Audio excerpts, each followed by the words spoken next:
ಕಾರ್ಯಕ್ರಮದಲ್ಲಿ ಬಿಜೆಪಿ ವಕ್ತಾರರಾಗಿರುವಂತಹ ಶರತ್ ಹೆಗ್ಡೆ ಅವರು ಕೂಡ ಜಾಯ್ನ್ ಆಗ್ತಾ ಇದ್ದಾರೆ. ಸರ್ ನಮಸ್ಕಾರ, ಕಾರ್ಯಕ್ರಮಕ್ಕೆ ಸ್ವಾಗತ.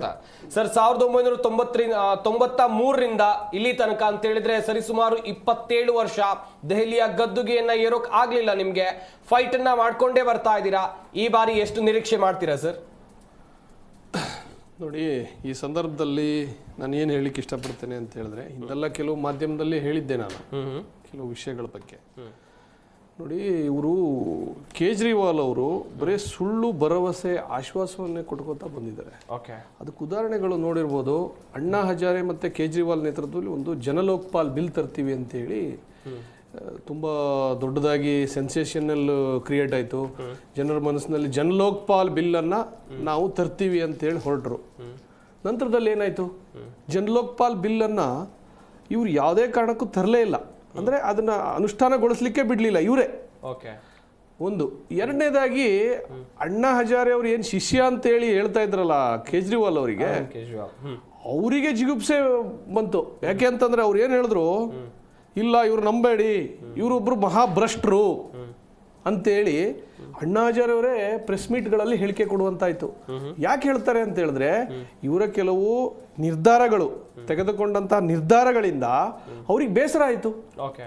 ಆದ್ರಿಂದ ಅವರು ಈ ಹೇಳಿಕೆಯನ್ನು ನೋಡಿ, ಜನ ಯಾವತ್ತು 3 ಸಲ ಗಮನಿಸ್ತಾರೆ. ಒಂದ್ಸಲ ಜನಲೋಕ್ಪಾಲ್ ಬಿಲ್ಲನ್ನು ತರ್ತೀವಿ ಅಂತೇಳಿ ಹೊರಟರು, ಅಧಿಕಾರಕ್ಕೆ ಬಂದರು. ಎರಡನೇದಾಗಿ ಅವರು ಫ್ರೀಯನ್ನು ಕೊಡ್ತೀವಿ ಅಂತೇಳಿ ಫ್ರೀ ಬೀಸನ್ನು ತಂದಿದ್ದು ಈ ಅವರು ಕೇಜ್ರಿವಾಲ್ ಅವರೇ. ನೀರನ್ನು ಕೊಡ್ತೀವಿ, ಕರೆಂಟನ್ನು ಕೊಡ್ತೀವಿ ಅಂತೇಳಿ ಇಡೀ ದೆಹಲಿಗೆ 3.5 ಲಕ್ಷ ಮಿಲಿಯನ್ ಲೀಟರ್ ಅಷ್ಟು ನೀರು ಬೇಕಾಗುತ್ತೆ ಒಂದು ದಿವಸಕ್ಕೆ. ಅದನ್ನ ಇವ್ರಿಗೆ ಸರಿಯಾಗಿ ಈಡೇರಿಸಲಿಕ್ಕಾಗಿಲ್ಲ. ಅಂದ್ರೆ ಅದನ್ನ ಉಚಿತವಾಗಿ ನೀಡ್ತೀವಿ ಅಂತ ಹೇಳಿದ್ರಲ್ವಾ, ಅದನ್ನು ಕೊಡ್ಲಿಕ್ಕೆ ಆಗ್ಲಿಲ್ಲ ಕೇಜ್ರಿವಾಲ್ ಅವರಿಗೆ. ಎರಡನೇದಾಗಿ ಇವ್ರು ಏನು ಹೇಳಿದ್ರು, ಮೂರನೇದಾಗಿ ನಾನು ಸರ್ಕಾರಿ ಬಂಗಲೆಯನ್ನು ಉಪಯೋಗಿಸಲ್ಲ, ಸರ್ಕಾರಿ ಕಾರ್ಗಳನ್ನು ಉಪಯೋಗಿಸಲ್ಲ, ಮೇ ಆಮ್ ಆದ್ಮಿ ಹೂ ಅಂತೇಳಿ ಬಂದಂತ ಕೇಜ್ರಿವಾಲ್ ಅವರು ಐಷಾರಾಮಿ ಜೀವನವನ್ನ ಮಾಡಿದ್ರು.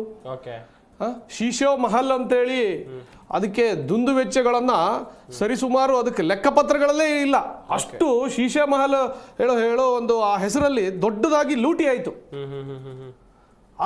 ಅಂದ್ರೆ ನೀವು ಭ್ರಷ್ಟ ನೋಡಿ, ಅಲ್ಲಿ 1993ರಲ್ಲಿ ನಡೆದಂತಹ ಒಂದು ಪ್ರಕರಣದಲ್ಲಿ, ಉಗ್ರ ಸಂಘಟನೆಯ ಒಂದು ಪ್ರಕರಣದಲ್ಲಿ ಇವರು ಹಣ ತಗೊಂಡು ಆ ಉಗ್ರ ಸಂಘಟನೆಗೆ ಸಹಾಯ ಮಾಡಿದೆ ಅಂತ ಆರೋಪ ಕೇಳಿ ಬರ್ತಾ ಇದೆ ಇಡೀ ಜನದಲ್ಲಿ. ಅದನ್ನ ಕೇಳ್ಕೊಂಡು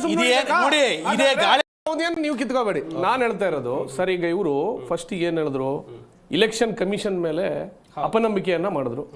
ನೆಕ್ಸ್ಟ್ ಗೆದ್ದ ಮೇಲೆ ಇವಿಎಂ ಮೇಲೂ ಮಾಡ್ತಾರೆ. ನೋಡ್ತಾ ಇರಿ ನೀವು, ಸಮಯ ನೋಡಿ.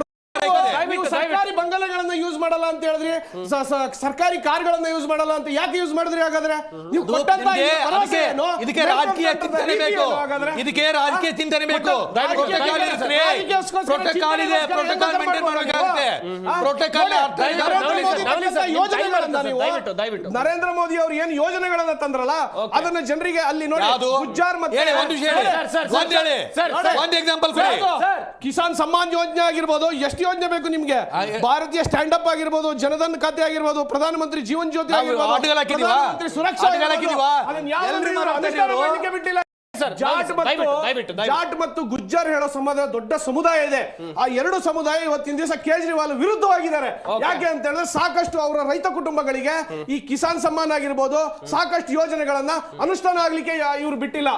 ಆದ್ರಿಂದ ಇವತ್ತು ಅವರು ಸರಿಯಾದ ಪಾಠ ಕಲಿಸಿದ್ದಾರೆ. ಗುಜ್ಜರ್ ಅಥವಾ ಕುಚೋದ್ಯಗಳನ್ನ ಮಾಡ್ತಾ ಇದ್ದಾರೆ.